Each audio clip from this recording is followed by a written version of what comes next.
Emmanuel Macron qui par ailleurs continue d'user de son pouvoir de nomination à plein régime. On se souvient de Richard Ferrand par exemple au Conseil constitutionnel. Cette fois-ci, c'est la ministre des Comptes publics très proche du président, Amélie de Montchalin, qui est nommée première présidente de la Cour des comptes. Bonsoir Alexis de la Fontaine. Bonsoir Pierre, bonsoir à tous. Un choix qui fait vivement réagir la classe politique.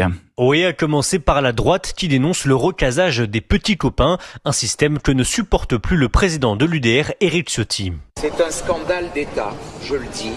C'est une appropriation d'un clan sur les institutions de la République. Ça suffit que les grandes institutions, les grands corps de l'État soient aujourd'hui pris en otage par le macronisme finissant. L'autre problème aux yeux de la droite, c'est la durée de nomination. Amélie de Montchalin pourrait rester en poste 27 ans, payer près de 15 000 euros par mois, soit plus de 5 millions d'euros au total.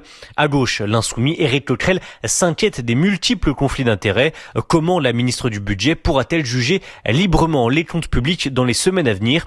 Une question balayée par la porte-parole du gouvernement, Maud Bréjon. Amélie de Montchalin a largement démontré qu'elle œuvrait pour l'État, uniquement pour l'État et pas pour les intérêts partisans. Peu importe les critiques, Emmanuel Macron devrait nommer Amélie de Montchalin dans les prochaines heures. Merci de ces précisions Alexis de la Fontaine à l'Assemblée nationale pour Europe.